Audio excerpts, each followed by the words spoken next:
Hello everyone, welcome to DC teachers academy. आज हम इस वीडियो में बात करेंगे इरेक्शन के मनोसामाजिक सिद्धांत के बारे में। इससे पहले का जो वीडियो मैंने बनाया था उसमें मैंने बात की थी ब्राउन फ्रेंड बेनर का पारिस्थितिक परक सिद्धांत के बारे में। अगर वो वीडियोस आपको देखने हैं तो चैनल पे एक प्लेलिस्ट बनी हुई है बाल विकास के नाम से, वहाँ पर जाकर के आप देख सकते हो। तो इसी तरीके से हम आगे इस चीज़ को कंटिन्यू रखेंगे। और बात करें हम शिक्षण कौशल की, तो शिक्षण कौशल की का जो है एक सीरीज हमने चलाई थी, तो मोस्टली वीडियोज उसके बन चुके हैं। बस आपका एक वीडियो अब बनेगा समावेशी शिक्षा पर, ठीक है। इस पर एक वीडियो और आना है, इसके बाद आपका वो टॉपिक खत्म हो जाएगा।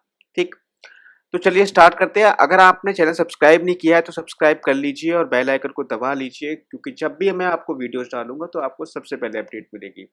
चलिए आप बात करते हैं इरेक्शन के मनोसामाजिक सिद्धांत के बारे में। तो कुछ जो इरेक्शन जो मनोवैज्ञानिक थे, उनकी सबसे अधिक जो रुचि थी वो इस बात में थी कि बच्चे अपनी व्यक्तिगत पहचान किस तरीके से बनाते हैं। मतलब बच्चे खुद की पहचान बनाने के लिए वो क्या-क्या करते हैं और समाज उन बच्चों को पहचान देने के लिए उनकी कितनी मदद करता है। इस चीज को जानने में इरिक्शन की बहुत ज़्यादा रुचि थी। तो तभी तो देखो यहाँ पर मनोसामाजिक सिद्धांत इसको कहा गया है, क्योंकि इसमें कहीं न कहीं रोल समाज का भी है। मतलब अगर कोई बच्चा समाज में आया है और समाज में वो अपनी पहचान बनाने की कोशिश कर रहा है, और दूसरी बात है कि समाज उसकी कितनी मदद कर रहा है, क्या समाज उसको अपनी पहचान बनाने दे रहा है? क्या उसकी वो हेल्प कर रहा है? जैसे मान लीजिए जो अब आपके विद्यालय होते हैं, विद्यालय एक समाज में ही आ गया और विद्यालय क्या करता है, प्रत्येक बच्चे को उसकी पहचान बनाने में मदद करता है। ठीक है, तो समाज कितनी मदद कर रहा है उसी को जानने के बारे में इलेक्शन ने बहुत ज्यादा अपनी रुचि दिखाई थी। तो इन्होंने किया क्या, इन्होंने जो बालक की पूरी जीवन अवधि थी, पूरा लाइफ स्पैन जो था बालक का, पूरी जीवन अवधि थी, उसको इन्होंने क्या किया, 8 भागों में बांट दिया।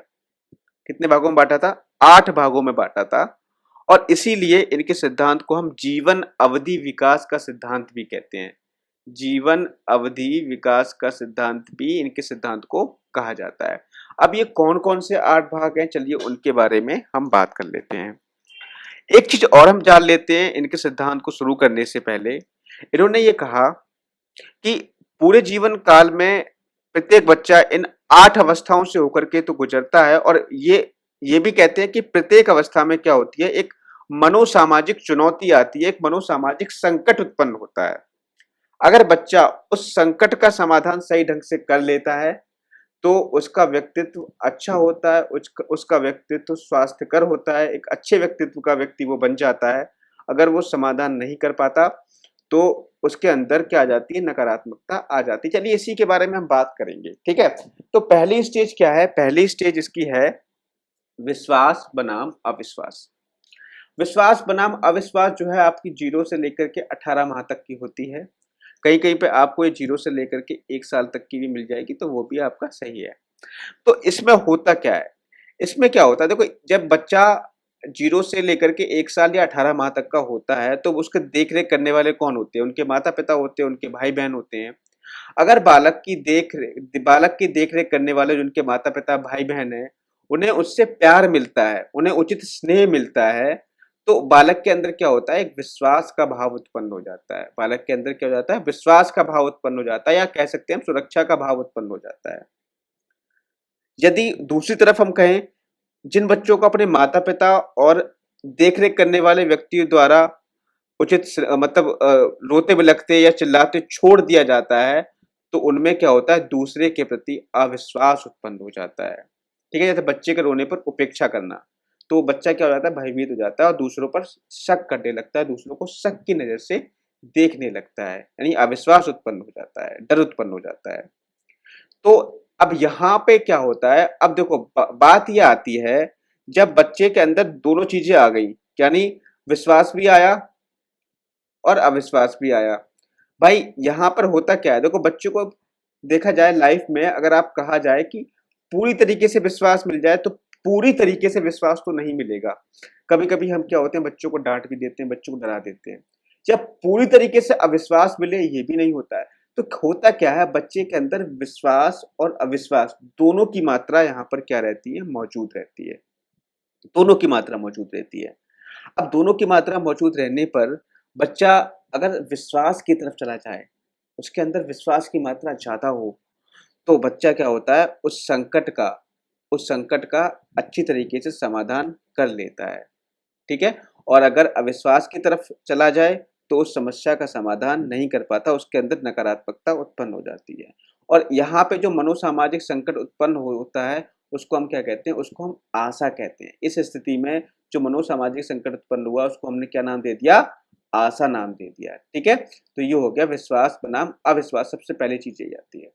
आगे हम बढ़ते हैं, स्वायत्तता बनाम शंका। ये जो होता है आपका 18 से 3 वर्ष तक, या हम कह सकते हैं 1 से 3 वर्ष तक, जो भी आपको मिल जाए वो आप वहाँ पर वैसे ही कर देना। ठीक है? यहाँ पर क्या होता है? यहाँ पे अब देखो हुआ क्या, पहले जो स्टेज थी हमारी विश्वास बनाम अविश्वास थी, उसमें क्या था? उसमें अगर बच्चा, मान लीजिए बच्चे के अंदर विश्वास उत्पन्न हो गया माता-पिता के प्रति या उनके भाई-बहन के प्रति, तो होता क्या है, उसके अंदर यह भाव उत्पन्न होने लगता है कि उनके जो व्यवहार हैं, बिल्कुल अपने हैं। ठीक है? मतलब वो जो पिता उसके साथ में जो व्यवहार कर रहा है या भाई-बहन उसके साथ में जो व्यवहार कर रहा है, तो वो क्या है, बिल्कुल अपने व्यवहार है, खुद के व्यवहार मानने लगता है और व्यवहारों को करने में वो स्वतंत्रता को महत्व देने लगता है। ठीक है? मतलब ये है कि अगर माता-पिता से उसको स्नेह मिला, उसके अंदर विश्वास उत्पन्न हो गया, तो वो क्या करेगा, स्वतंत्र होकर के कार्य करेगा। आप अपनी जो दैनिक क्रियाएँ हैं, जैसे शौच क्रिया, कपड़ों को चुनना, विद्यालय के लिए स्वयं तैयार होना, मतलब वो खुद चाहता है कि मैं ये सारे काम क्या कर लूँ, खुद कर लूँ। आपने देखा भी होगा, जो 1 से 3 वर्ष तक का बच्चा होता है, वो खुद से काम करने लगता है, क्योंकि उसके अंदर एक माता-पिता के प्रति विश्वास उत्पन्न हो गया कि हाँ, ये मुझे ये काम करने देंगे। अगर आपने यहीं पर दूसरी चीज़ क्या आती है, यहीं पर अगर माता-पिता उसको स्वतंत्र रूप से कार्य नहीं करने देते या मना करते हैं, डाँटते हैं, पीटते हैं, तो बच्चे क्या करते हैं, अपनी क्षमता पर शक करने लगते हैं, शंका करने लगते हैं, लज्जा करने लगते हैं। तो यही चीज़ है, देखो स्वायत्तता का मतलब क्या हुआ, कि बच्चे जो कार्य कर रहे हैं, उनको कार्य करने की स्वतंत्रता दी जाए, तो मतलब उसका मतलब हो गया स्वायत्तता। शंका का मतलब ये है कि अगर वहीं पे आप मना कर दोगे, तो बच्चा क्या हो जाएगा, बच्चे के अंदर एक शंका उत्पन्न हो जाएगी, बच्चे के अंदर लज्जा उत्पन्न हो जाएगी। ठीक है? और यहाँ पर होती क्या है, दोनों चीजें होंगी बच्चे के अंदर। ऐसा होता है, मैंने क्या कहा, हर एक स्टेज में एक मनोसामाजिक संकट उत्पन्न होगा, क्योंकि बच्चे के, हम क्या करते हैं, बच्चों को कुछ काम करने के लिए मतलब स्वतंत्रता दे देते हैं और कुछ काम करने के लिए उनको मना करते हैं, करते नहीं करते हैं, बस यही चीज है। अब यहाँ पर एक मनोसामाजिक संकट उत्पन्न हो जाता है। मनोसामाजिक संकट को समाधान करने के लिए अगर बच्चा किसको चुनता है, स्वायत्तता को चुनता है या स्वतंत्रता को चुनता है, ठीक है, उसके अंदर अगर स्वतंत्रता की भावना उत्पन्न हो जाती है, तो कहने का मतलब यह है कि वो अपनी मनोसामाजिक जो समस्या उत्पन्न होती है उसका समाधान कर लेता है, और उसके अंदर एक क्या हो जाती है, इच्छा शक्ति उत्पन्न हो जाती है, उसके अंदर क्या आ जाती है, एक इच्छा शक्ति आ जाती है। ठीक है? तो ये चीज यहाँ पर है। आगे हम बढ़ते हैं। फिर है आपका पहल बनाम अपराध बोध। पहल बनाम अपराध बोध। तो यहाँ पर क्या होता है, अब देखो सारी जो स्टेजेस हैं आपको एक तरफ से याद करनी है, आगे पीछे नहीं याद करनी है। ये कहाँ से कहाँ तक है, 3 से 5 वर्ष तक की होती है, और सारी स्टेजेस क्या है, आपस में लिंक हैं एक दूसरे से, ये चीज ध्यान रखना। तो इसमें क्या होता है कि यहाँ पर ये जो अवस्था होती है, ये प्री स्कूल की अवस्था होती है। आपको पता है कि बच्चा थोड़ा स्कूल जाना प्रारंभ यहाँ पर कर देता है, या इसको हम आरंभिक बाल अवस्था भी कहते हैं। अब क्या होता है, अगर इन बच्चों में स्वायत्तता का भाव उत्पन्न हो गया होगा, ये स्वायत्तता का भाव कहाँ से उत्पन्न हुआ होगा, पिछले वाले स्टेज से। मान लीजिए बच्चे के अंदर स्वायत्तता का भाव उत्पन्न हो गया है, वो स्वतंत्र रूप से अपने कार्य कर रहा है, तो वो क्या करेगा, अपने आसपास का जो वातावरण होगा उनमें कई चीजों के बारे में जानना प्रारंभ कर देगा, उनका अन्वेषण करना प्रारंभ कर देगा, उसके अंदर नई नई उत्सुकता दिखलाना उत्पन्न कर देगा। वो जानना चाहेगा कि ये वातावरण में आसपास की जो चीजें हैं वो किस तरीके से कार्य कर रही हैं, ये आखिरकार है क्या, ये क्यों है, इनका काम क्या है। तो कहने का मतलब उसके अंदर एक क्यूरियोसिटी उत्पन्न हो जाती है, उत्सुकता उत्पन्न हो जाती है। ये होगी कब, जब बच्चे के अंदर क्या उत्पन्न होगी, स्वतंत्रता। और ये कहां से आ रही है, पहली वाली स्टेज से आ रही है, तभी वो चीजों का अन्वेषण करेगा। ठीक है? तो इसे क्या करते हैं, अन्वेषण क्या करता है, वो खुद से करता है, अन्वेषण खुद से जानने की कोशिश करता है, इसीलिए इसको हमने कह दिया पहल, मतलब वो पहल करता है चीजों को जानने की। ठीक है, इतनी बात समझ में आ गया। इसीलिए क्या करना चाहिए, माता पिता को उनके प्रयास की सराहना करनी चाहिए। अगर मान लो वो कोई भी काम कर रहा है तो उसको करने देना चाहिए। कोई भी जैसे खिलौने को तोड़ रहा है, जोड़ रहा है, तो इस प्रकार के काम करने देना चाहिए। अगर मान लीजिए माता पिता उनकी पहल की आलोचना करते हैं, उनको पहल करने से मना करते हैं, तो होता क्या है, तो बच्चे के अंदर क्या हो जाता है, एक दोष भाव उत्पन्न हो जाता है। ठीक है, दोष भाव उत्पन्न हो जाता है, इसी को हम क्या कहते हैं, अपराध बोध।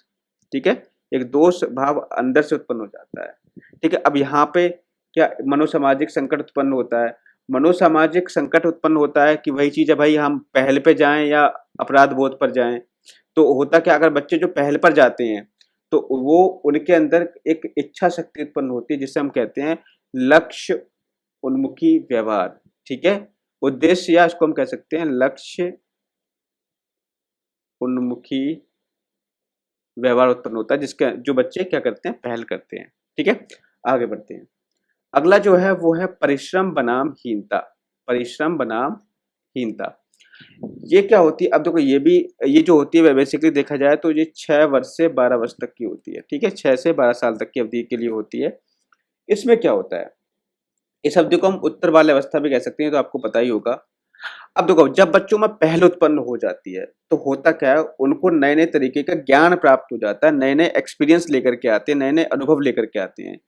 तो वे अपनी ऊर्जा को नया ज्ञान अर्जित करने या कोई अच्छा नया कौशल सीखने में लगाना प्रारंभ कर देते हैं। अगर बच्चे के अंदर मान लीजिए कि पहल की भावना उत्पन्न हो गई, तो होगा क्या, वो आसपास की चीजों का अन्वेषण करेंगे, उसको जानना चाहेंगे, और जानने के लिए क्या करेंगे, वो परिश्रम करेंगे, सीखेंगे। ठीक है, तो यही चीज है। तो वो सीखेंगे तो उसके अंदर कौन सा भाव उत्पन्न होगा, परिश्रम करने का भाव उत्पन्न होगा। समझ में आ रहा है? ठीक है, और अगर मान लीजिए कि स्कूल में जैसे मान लीजिए शिक्षक संगी हैं या कोई और है, उनको ऐसा कार्य करने से मना करें। ठीक है, अगर वो ऐसा कार्य करने के लिए मना करते हैं तो उनके अंदर क्या आ जाती है, हीनता की भावना उत्पन्न हो जाती है। मतलब कोई कह दे कि अरे आप ऐसा काम नहीं कर पाओगे, ठीक है, माता पिता मना कर दें कि आप ऐसा काम नहीं कर सकते, तो उनके अंदर कैसी भावना आ जाएगी, हीनता की भावना आ जाती है। ठीक है, ये चीज आपको ध्यान रखना है। और यहाँ पे जो मनोसामाजिक संकट उत्पन्न होता है, परिश्रम के पास जाएं या हीनता के पास जाएं, अगर बच्चा परिश्रम के पास चला जाता है तो उसके अंदर एक मनोसामाजिक गुण विकसित होता है, जिसे हम कहते हैं सामर्थ्य विकसित हो जाता है उसके अंदर। ठीक है, अगला देखिए, पहला है, फिर अगला है 5वां, पहचान बनाम भ्रांति। वही चीज कब से कब तक होती है, 12 से 18 साल तक की होती है। इसमें क्या होता है, देखो इसमें क्या है, अगर बच्चा यहाँ पे पहले क्या था, परिश्रम, बच्चा परिश्रम करना सीख जाता है। बच्चे, मैंने कहा था ना कि हर एक चीज पहले वाले जुड़ी हुई है। तो बच्चा परिश्रम करना जब सीख जाता है तो होता क्या है, तब वो अपने उद्देश्य का एक निर्धारण करता है और उद्देश्य को प्राप्त करना चाहता है। और जब परिश्रम करेगा तो अपने उद्देश्य को प्राप्त करके वो अपनी क्या कर लेगा, एक पहचान बना लेगा, समाज में उसकी क्या बन जाती है, एक पहचान बन जाती है। और अगर वो इस तरीके से अगर नहीं करता, इन सब चीजों का परिश्रम नहीं करता है, पहचान, अपना उद्देश्य को प्राप्त नहीं कर पाता, तो उसके अंदर क्या आ जाती है, एक भ्रांति उत्पन्न हो जाती है। एक तरीके से मतलब कंफ्यूजन हो जाता है कि यार मैं इस काम को कर पाऊंगा या नहीं कर पाऊंगा। मतलब आपने देखा होगा कि एक बच्चा अगर कई बार फेल हो जाए किसी भी सब्जेक्ट में, तो उसके अंतर्गत क्या, वो अपने उद्देश्य को प्राप्त नहीं कर पाया, तो उसके अंदर क्या आ जाएगी, एक भ्रांति उत्पन्न हो जाएगी कि अब मैं पास नहीं हो पाऊंगा। तो ये चीजें होती हैं यहाँ पे। ठीक है, तो यहाँ पर अगर बच्चा, फिर वही चीज है, मनोसामाजिक यहाँ पे संकट उत्पन्न होगा कि वो पहचान की तरफ जाए या भ्रांति की तरफ जाए। अगर बच्चा पहचान बना लेता है तो उसके अंतर्गत उसके अंदर एक मनोसामाजिक गुण विकसित होता है, जिसे हम कहते हैं कर्तव्य परायणता। कर्तव्य परायणता उसके अंदर उत्पन्न हो जाती है। ठीक है, आगे बढ़ते हैं। देखिए अगला क्या है, आत्मीयता बनाम अलगाव। ये कब से कब तक होता है, 20 से 40 वर्ष तक का होता है। इसमें क्या होता है, इस अवस्था में व्यक्ति के अंदर घनिष्ठता करने की प्रवृत्ति होती है। कहने का मतलब ये है क्या, अब मान लीजिए बच्चे ने अपनी एक पहचान बना ली। ठीक है, बच्चा जब अपनी एक पहचान बना लेता है तो अब क्या करता है व्यक्ति, अब ये इस एज में होता क्या, 20 से 30 वर्ष के 40 वर्ष के बीच में आ गया। अब थोड़ा सामाजिक चीजें उसके अंतर्गत ज्यादा होती है, समाज से ज्यादा मिलने जुलने लगता है। तो क्या करता है, वह दूसरों के साथ एक घनिष्ठता बनाने की कोशिश करता है, एक आत्मीयता बनाने की कोशिश करता है, दूसरों के साथ अच्छे संबंध बनाने की कोशिश करता है, या कभी-कभी तो अपने आप को दूसरों के लिए समर्पित भी कर देता है, जिसे हम क्या कहते हैं, जिसे हम कहते हैं आत्मीयता। मतलब दूसरों के साथ घनिष्ठता, दूसरों को दोस्त बनाने की प्रवृत्ति, दूसरों के साथ दूसरों के लिए खुद को न्यौछावर करने की जो प्रवृत्ति होती है, उसे हम आत्मीयता कहते हैं। अच्छे-अच्छे दोस्त बनाए जाते हैं और एक दूसरे के लिए लोग कुछ भी करने के लिए तैयार हो जाते हैं, तो घनिष्ठता जो होती है उसी को हम क्या कहते हैं, आत्मीयता कहते हैं। ठीक है, इतनी बात क्लियर है। अब होता क्या है, अगर मान लीजिए फॉर एग्जाम्पल, अगर यहाँ पे यही मान लीजिए कि अगर वो समाज के साथ नहीं रहता है, समाज के साथ ना रहने की, अब जैसे मान लो अ, वहाँ पे आत्मीयता कब उत्पन्न हुई, आत्मीयता तब उत्पन्न हुई जब क्या हुआ, उसने अपनी पहचान बना ली। अब पहचान बना लेगा यानी उसका उद्देश्य प्राप्त हो गया, तो उद्देश्य प्राप्त हो गया तो वो सोचेगा कि उस उद्देश्य को प्राप्त करने में कहीं न कहीं समाज का स्थान है, तो वो समाज से घनिष्ठता करने लगता है, समाज के साथ आत्मीयता करने लगता है। वहीं पे अगर मान लीजिए उसके अंदर अगर भ्रांति उत्पन्न हो गई है, तो वो सोचता है कि ये समाज मेरे लिए कोई किसी भी काम का नहीं है, तो वो क्या करने लगता है, समाज से दूर होने लगता है, समाज के साथ संबंधों को नहीं निभाता, तो वहाँ पर क्या हो जाती है, अलगाव की स्थिति उत्पन्न हो जाती है। तो यहाँ पर एक मनोसामाजिक गुण उत्पन्न होता है, जो अगर मान लो किसी व्यक्ति के अंदर आत्मीयता उत्पन्न हो रही है, तो उसके अंतर्गत एक मनोसामाजिक गुण उत्पन्न होगा, जिसे हम क्या कहेंगे, प्यार। ठीक है? यहाँ पर क्या होता है, दूसरों के प्रति प्रेम उत्पन्न हो जाता है। ठीक है, दूसरों के लिए ईमानदारी, वफादारी निभाने का गुण विकसित हो जाता है। ठीक है, इस अवस्था में आत्मीयता के अंतर्गत आगे बढ़ते हैं। जन्मात्मकता बनाम स्थिरता, ये कब से कब तक की होती है, 40 से 60 वर्ष तक की लिए होती है। अब देखो इस अवस्था में क्या होता है, इस अवस्था देखो, जन्मात्मकता का मतलब क्या है, पहले ही समझो। जन्मात्मकता का जो मतलब होता है कि हम अपनी आने वाली पीढ़ी के बारे में कितना सोच रहे हैं। ठीक है, जैसे एक व्यक्ति द्वारा अगली पीढ़ी के लोगों के कल्याण तथा उस समाज के लिए जिसमें लोग रहेंगे को उन्नत बनाने की जो चिंता होती है, उसे हम क्या कहते हैं, जन्मात्मकता कहते हैं। कहने का मतलब यह है, अगर हम पानी को अगर अभी बचा रहे हैं, पानी को सेव कर रहे हैं, तो वो हम क्या कर रहे हैं, आप ये सेव कर रहे हैं, किस लिए कर रहे हैं, जिससे कि हमारे आगे आने वाला जो हमारी पीढ़ी आ रही है, उसको पानी की समस्या ना झेलनी पड़े, तो उसको हम क्या कहेंगे, जन्मात्मकता कहेंगे। ठीक है, तो होता क्या है वास्तव में यहाँ पे, इस अवस्था में क्या होती है, व्यक्ति के अंदर दूसरों के भला करने की प्रवृत्ति उत्पन्न होती है, जिसे हम क्या कहते हैं, जन्मात्मकता कह देते हैं। ठीक है, और यदि उसने अपने आने वाली पीढ़ी के लिए अच्छा कार्य नहीं किया है, तो उसके अंदर अंदर क्या आ जाती है, एक स्थिरता आ जाती है। बाद में अगर मान लो अभी आप आने वाली पीढ़ी के लिए एक बहुत अच्छा काम करके जा रहे हैं, तो आपके अंदर एक संतुष्टि उत्पन्न होगी, तो उसको हम क्या कहेंगे, भला करने की जो प्रवृत्ति होगी, उसको हम क्या कहेंगे, जन्मात्मकता कहेंगे। अगर मान लीजिए बाद में व्यक्ति को ये रियलाइज़ होता है कि मैं अपने आने वाली पीढ़ी के लिए कुछ भी नहीं कर सका, तो उसके अंदर क्या आ जाती है कि स्थिरता का भाव उत्पन्न हो जाता है। ठीक है? और यहाँ पर एक मनोसामाजिक शक्ति उत्पन्न होती है, जिसे हम क्या कहते हैं, देखभाल कहते हैं। हर एक स्टेज मैंने बताया था ना, मनोसामाजिक संकट उत्पन्न होगा। मनोसामाजिक संकट उत्पन्न होगा अगर व्यक्ति के अंदर जन्मात्मकता की प्रवृत्ति डेवलप हो जाती है, तो उसके अंदर एक मनोसामाजिक गुण आ जाता है, जिसे हम क्या कहेंगे, देखभाल कहेंगे। ठीक है, देखभाल करने का गुण इसके अंदर कहा जाता है। लास्ट वन आपकी बची है, संपूर्णता बनाम निराशा। संपूर्णता बनाम निराशा, इसमें क्या होता है, देखो इसमें क्या है, अब देखो भाई 60 वर्ष से ऊपर की ये अवस्था है, इस अवस्था में जो व्यक्ति का ध्यान जो है हट करके, भविष्य से हट करके थोड़ा पीछे के दिनों में चला जाता है। वो सोचने लगता है कि मैंने अभी तक जो भी काम किया, मुझे कितनी सफलताएं मिली, कितनी असफलताएं मिली, मैंने कितने लोगों का भला किया, तो इन सब चीज़ों के बारे में सोचने लगता है। ठीक है? तो अगर उसने अच्छे काम किए होंगे, सफलताएँ हासिल की होंगी, तो अगर वो ये सोचता है कि हाँ, मैंने बहुत अच्छा काम किया है, मैंने बहुत सारी सफलताएँ अर्जित की हैं, ठीक है? तो उसके अंदर क्या आ जाती है, एक संपूर्णता उत्पन्न हो जाती है। कहता है कि अब मेरा जीवन सफल हो गया है, मैंने इतने-इतने काम कर दिए, एक संपूर्णता का भाव विकसित हो जाता है। अगर वो ये सोचता है कि यार मैं इतनी एज मेरी हो गई, अब मैं अपने जीवन में कुछ नहीं कर पाया, मेरा जीवन व्यर्थ चला गया, तो उसके उसके अंदर क्या हो जाता है, एक निराशा का भाव उत्पन्न हो जाता है। इसी को नाम दिया है संपूर्णता बनाम निराशा। ठीक है, संपूर्णता बनाम निराशा का नाम इसलिए इसको दिया गया है। ठीक है, तो ये चीज़ ध्यान रखना आप। तो ये था आपका मनोसामाजिक का क्या नाम है, इरेक्शन का मनोसामाजिक सिद्धांत। ठीक है, तो ये चीज़ आपको ध्यान रखनी है।